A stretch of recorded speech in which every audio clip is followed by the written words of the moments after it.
Hi friends, இன்றைக்கி எபிசோடில் நம்ம வீக்கா கொஞ்சம் இது சூப்பராக இருந்தது. நம்ம காவேரி காய் வாங்கிக்கின்னு வரும்போது விஜய் பின்னாடியே வராரு.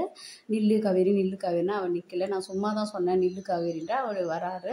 இப்போ சொல்கிறேன் கேட்டுக்கோ, எப்பவுமே நான் காவேரி தான் எனக்குன்றாரு. உடனே காவேரிக்கு மௌன சிரிப்பு. இந்த இடத்துல சூப்பராக இருந்தது. அவங்க தாத்தா பாட்டிலாம் பற்றி பேசுகிறாங்க.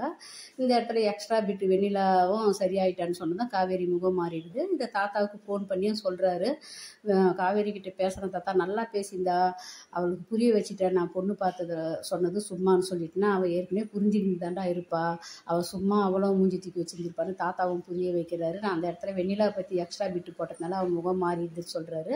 நீ வெண்ணிலா பற்றி பேசுறது எக்ஸ்ட்ரா பிட்டு தான், ஆனால் விஜய் இப்போ புரிஞ்சுக்கிடுது. இது சூப்பர் தான். கங்காவும் காவேரி ஹவுஸ் ஓனர் மாமிக்கிட்ட வந்து இது போல் நர்மதாவை இந்த இடத்துல உட்கார வைக்க போகிறோம், இந்த இடத்துல ஃபங்க்ஷன் நடத்திக்கலாமான்னு கேட்குறாங்க. அவங்களும் அவங்க பழைய கதையெல்லாம் சொல்லிவிட்டு ஓகே சொல்கிறாங்க. இங்கே கங்கா குமரனும் பேசிக்கிறாங்க, நர்மதாவுக்கு என்னெல்லாம் செய்யலான்னு சொல்லிட்டு. எங்கள் அப்பா போல் நீங்கள் இருக்கீங்கன்னு சொல்லிட்டு அவள் தோல் மேலே சாயிறா கங்கா. அப்பா போல் அத்தை பையன்தான் குமரன், அதனால் அப்பா போல் இருக்கிறது தப்பு இல்லை. ஆனால் அதே அப்பா ஸ்தானத்தில் நம்ம விஜய் காவேரிக்கு இருக்கிறார், அதுதான் ஹைலைட்டு. ஏன்னா நீங்கள் வந்து சொந்தத்தில் கல்யாணம் பண்ணதுனால பாசம் காட்டுறது பெரிய விஷயம் கிடையாது. உங்கள் மனசு போல் யாருக்கும் வராதுன்னு சொல்கிறேன் இந்த இடத்துல. ஆனால் இதை விட பெரிய மனசு உள்ள நம்ம விஜய் காவேரி மேலே வச்சுக்கிறார் பாரு, அதுதான் பாசம்.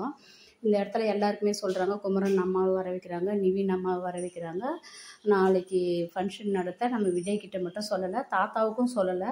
ஆனால் விஜய் வந்து மாமிக்கிட்ட கேட்டு தெரிஞ்சுக்கின்னு தாத்தாவுக்கு சொல்லுவாருன்னு நினைக்கிறேன். நாளைக்கு நம்ம விஜய் தான் எல்லாரும் விட ஹைலைட்டாக கிராண்டாக வரிசையோடு வந்து நிற்க போகிறாரு நர்மதாவை உட்கார வைக்க. நம்ம நாளைக்கு எபிசோடை பார்த்து தெரிஞ்சுக்கலாம். Bye by.